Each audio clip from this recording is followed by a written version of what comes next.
मुद्रासन के क्रम में हम योग मुद्रासन का अभ्यास करेंगे, जो हमारे पाचन तंत्र के लिए अत्यंत लाभकारी है एवं हमारे अंदर एक नई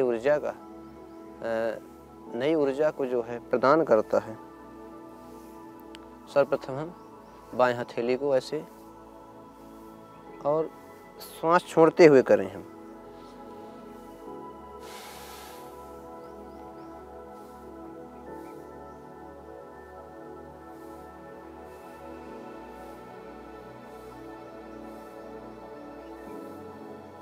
और नीचे की ओर झुक जाएं इस प्रकार।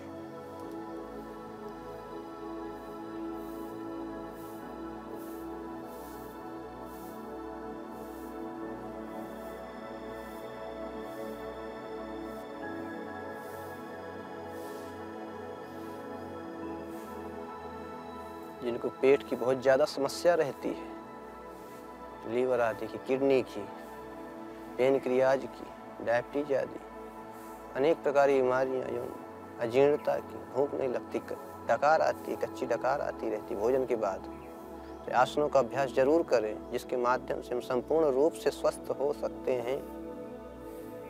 युवा वृद्धवती वृद्धो वा व्याधितो दुर्बलोऽपि वा अभ्यासात् सिद्धिमाप्नोति सर्वयोगेषु तन्द्रितः। युवा हो, वृद्ध हो, अति वृद्ध हो, रोगी हो, सही प्रकार की बीमारियों से जो युक्त हो, परंतु योगाभ्यास के माध्यम से वह प्रमाद रहित होकर जब योग का अभ्यास करता है तो सही प्रकार की सिद्धियों को प्राप्त हो सकता है, अर्थात वह सही प्रकार के रोगों से मुक्त हो सकता है यदि योग का अभ्यास करता है। इसलिए योग हमारे लाइफ का पार्ट नहीं है, योग हमारी लाइफ ही है, ऐसा समझें योग को। योग को हम अंग न मत बनाएं कि हमारा योग अंग है एक, योग को अपना जीवन ही समझे, यही योग है। और जीवन है जहाँ वहीं योग है, जहाँ योग है वहीं जीवन है, ऐसा समझें हम योग को। तब जाकर के हम सही प्रकार की बीमारियों से मुक्त हो सकते हैं, वैचारिक बीमारियों से, भावनात्मक बीमारियों से, जो हमारे विचार से उत्पन्न होती हैं, अनेक प्रकार की बीमारियाँ, क्योंकि हमारा नर्वस सिस्टम प्रत्येक शरीर के एक एक अंग में गति उत्पन्न करता है। तो इसलिए हमें आवश्यकता है सही प्रकार के रोगों से मुक्ति के लिए। तो इसलिए सभी लोगों से निवेदन है कि सभी लोग योग को अपनाएं। योग आधार है, इस संस्कृति का आधार, इस राष्ट्र का आधार है, इस शरीर के स्वास्थ्य का आधार है योग। तो हम योग से जुड़ें और योग को जाने, समझें और जीने का प्रयास करें सदैव, जिससे हमारी उन्नति हो, शारीरिक उन्नति, मानसिक उन्नति, भौतिक उन्नति, आध्यात्मिक उन्नति योग के माध्यम से हो। तो इसलिए हमें आवश्यकता है सभी को योग का हम अभ्यास करें। कपालभाति प्राणायाम करने के लिए हमको एक मुद्रा पर बैठना होगा, क्योंकि मुद्रा के माध्यम से हमारे शरीर में स्थिरता उत्पन्न होती है। जब स्थिर शरीर रहेगा तो हमारा मन स्थिर रहेगा, जब मन स्थिर रहेगा तो प्राण अपने आप स्थिर हो जाएगा, क्योंकि प्राण के माध्यम से ही यह शरीर स्वस्थ है।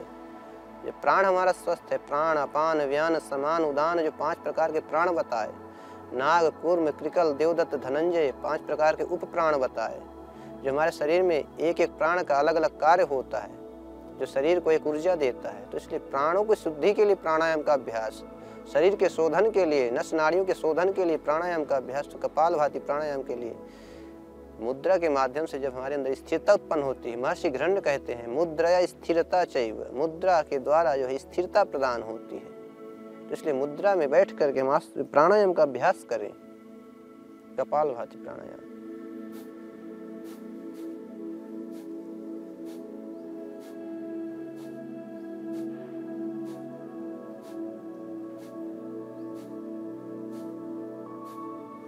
इस प्रकार हम प्राणायाम का अभ्यास करते रहें। मूल बंध के साथ जब प्राणायाम का अभ्यास करते हैं तो वह अधिक प्रभावशाली होता है, जो हमारी शक्ति को ऊर्ध्वारोहण उत्पन्न करता है। ऊर्ध्वारोहण के द्वारा हमारी शक्ति आरोहण को प्राप्त होती है।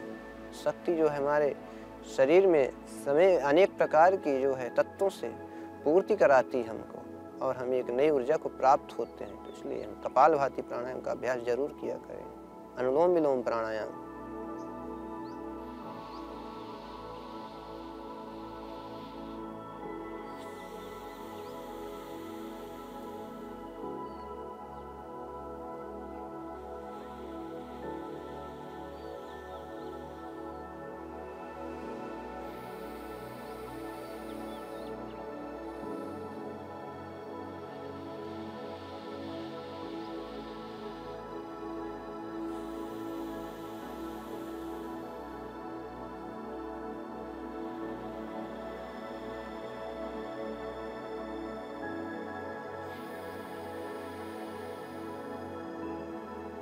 जिससे हमारे प्राण पुष्ट होते हैं।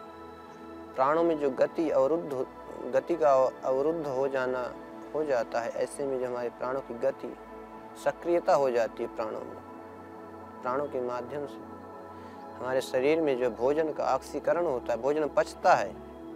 प्राण पुष्ट रहेंगे तो भोजन अच्छे से पचेगा। ऑक्सीजन अधिक से अधिक प्राप्त हो रही शरीर को, तो हमारा भोजन, हमारा आहार, सही प्रकार के द्रव्य जो हम लेते हैं, ग्रहण करते हैं, वह अच्छी प्रकार से पाचन क्रिया को प्राप्त होते हैं। प्राणायाम का भी अभ्यास करना चाहिए।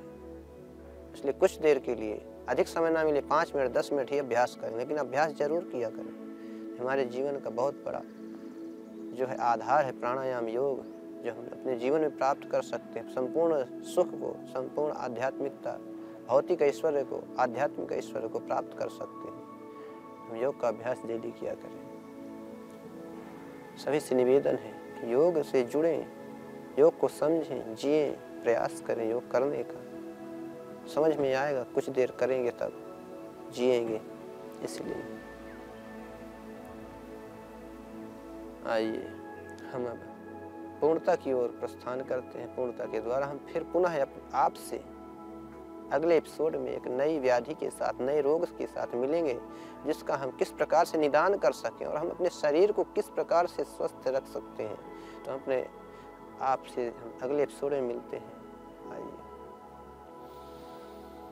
ओम